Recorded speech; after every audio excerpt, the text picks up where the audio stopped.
Alright guys, so in this session I will be talking about China's debt trap, Adani's entry and the issues associated with this, the protest which is going on in Kenya with respect to Adani's entry into the airport and the Kenya's dilemma.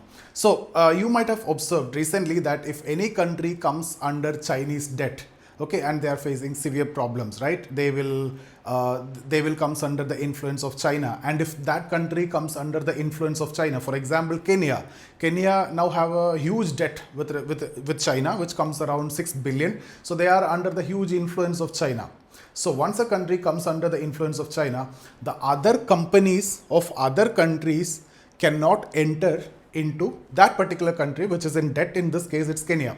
But here is the context. So when Adani entry is there in when Adani leased the Kenyan airport, then the issues have come. So see, the main issue is that there could be a huge influence of China in this protest and chaos which is actually happening over there. So that's exactly what we are going to discuss. We just need to understand what is this Chinese debt trap or Chinese debt trap diplomacy and how it is going to affect the other countries. How is it going to affect Kenya? How is it going to affect the other companies of other country towards the entry into Kenya, like what is actually happening with Adani. So what is actually happening with Adani in simple terms, Kenya is under huge debt with China. So Kenya is under a debt trap with China. Around 6 billion debt is there. So they are under the huge influence of China. And in fact, to recover this debt, normally what lender will do, they will try to seize, right? So the major airports or seaports, etc. At least they will try to lease, right? So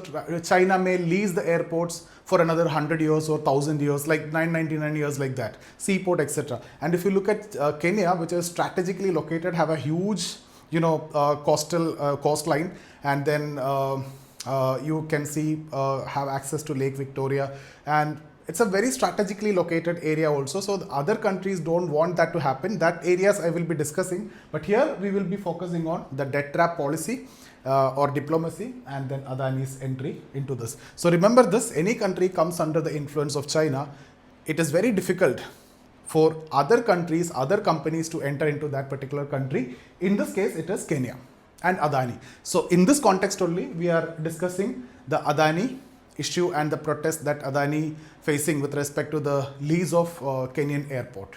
Okay, in fact, Adani leased the Kenyan airport for another 30 years by investing around 1.85 billion, expecting that will make certain good amount of profit in the coming 30 years. But again, in that, due to protest and chaos, right, the Chinese influence is there, and because of that, flight delays is there. So all these issues are there, and that's the context of debate. Even the High Court also struck down that by saying that it will lead to loss of jobs of that particular country and the citizens. So all these elements I will be discussing in this session. So watch the video. Debt trap, country becomes heavily reliant on China. So what will happen? The consequences will be they'll try to seize the assets to recover that, or at least try to lease. Okay. Now, countries like Kenya face significant consequences because of the huge borrowing. For example, if you look at Sri Lanka Hambantota port, okay, so seizure of strategic assets like airports, seaports, etc. to recover the debt. Adani Group struggles in Kenya. So there is a huge protest which is going on that leads to flight delays and chaos. Okay, all issues are there. Economic concerns, harm to Kenya's economy and jobs. Chinese influence, concern about China's indirect influence. So this protest may be somehow led by Chinese influence. That's the expectation. So strategic location, if you look at China, strategically located. So here we have this sea connectivity, okay, and directly you can connect to India, and here we have this Victoria Lake and everything. So Kenya is strategically located in East Africa, bordering Somalia.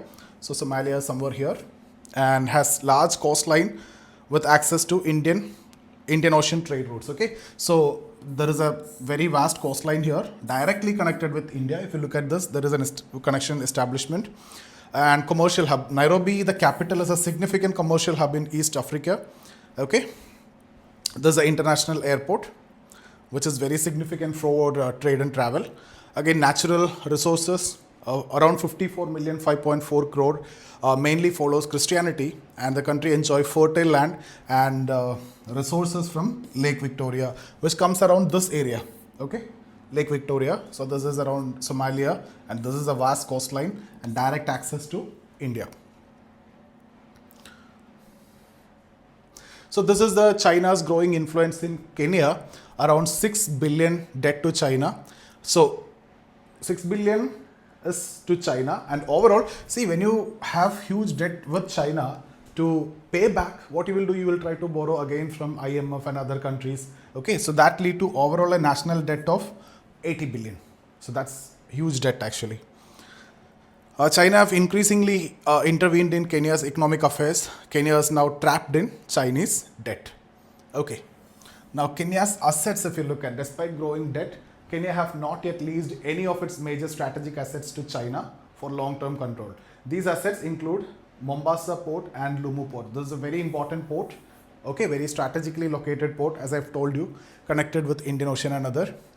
So Sri Lanka example, concern arose that if Kenya default, China would take over the Mombasa port for 99 years. So the Chinese influence could be there. This is similar to what happened in Sri Lanka with the Hambantota port. Okay, now Kenya strong nationalism.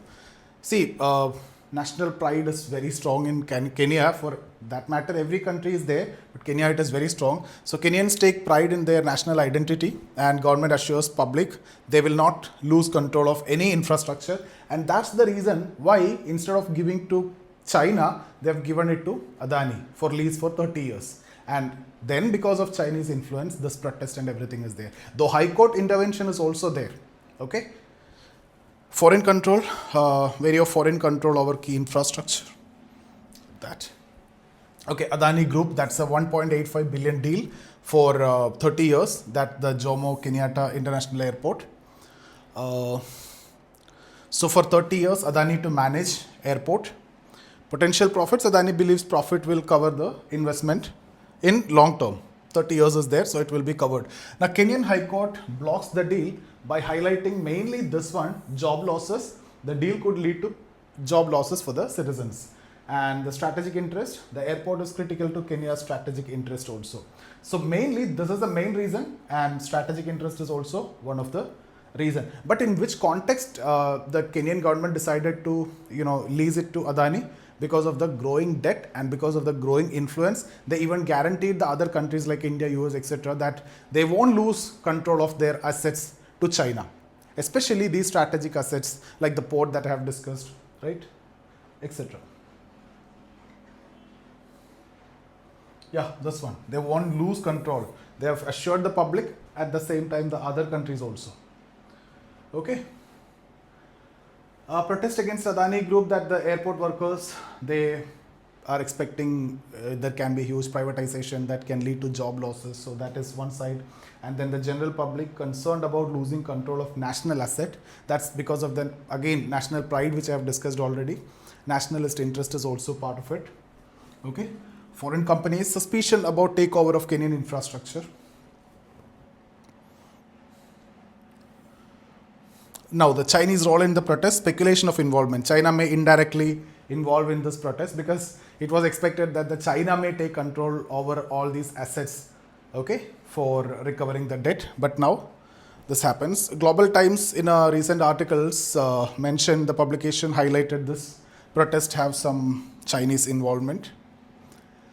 The disadvantages for Indian companies. Now, Indian companies face significant disadvantages in markets where China has strong ties. So this is what I have told you already. If this is a China's debt trap diplomacy. You borrow from China, or China will give it to you and then make you in debt, and then China will have a huge influence over there. When China have a huge influence over there, the other companies of other country cannot enter there. Okay, the influence of China will be there. This kind of protest and other things will be there. So it is a very disadvantageous situation for other companies of other countries. Debt trap diplomacy, that's exactly what we were talking about. India have never engaged, but Indian companies are viewed with suspicion, like Adani. Now in the Adani case, it's viewed with suspicion. Kenya, where your foreign investments, including those from India. Opportunities in other African countries. So Kenya, Indian companies have significant opportunities. See guys, I told you strategic locations. Even in other African countries also there are huge potential, but this China's debt trap anyway we need to discuss. So there can be a separate question, Chinese debt trap diplomacy in international relation. So mainly they will not ask you why Adani and other things. They may take into consideration, considering the Adani protest in Kenya, what is Chinese debt trap diplomacy. Like that also they can ask you a question, but the question will be related to Chinese debt trap diplomacy. Not only you are going to talk about Kenya, you also need to talk about Sri Lanka and other examples also, how China is bringing influence in the countries who have borrowed from China and are not able to repay to China. Okay.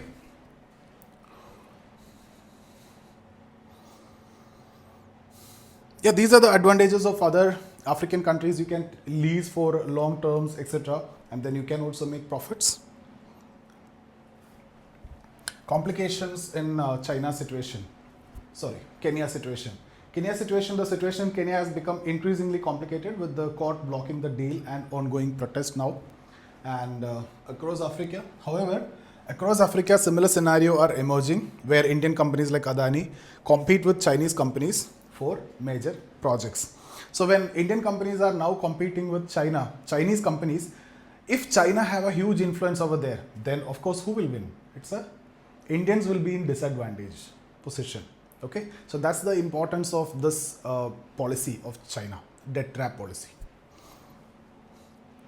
They put the country in debt and they will enforce their influence in that particular country, which is disadvantageous not only for Kenya but for other countries also. Other companies cannot enter over there, though there is a huge potential and opportunity.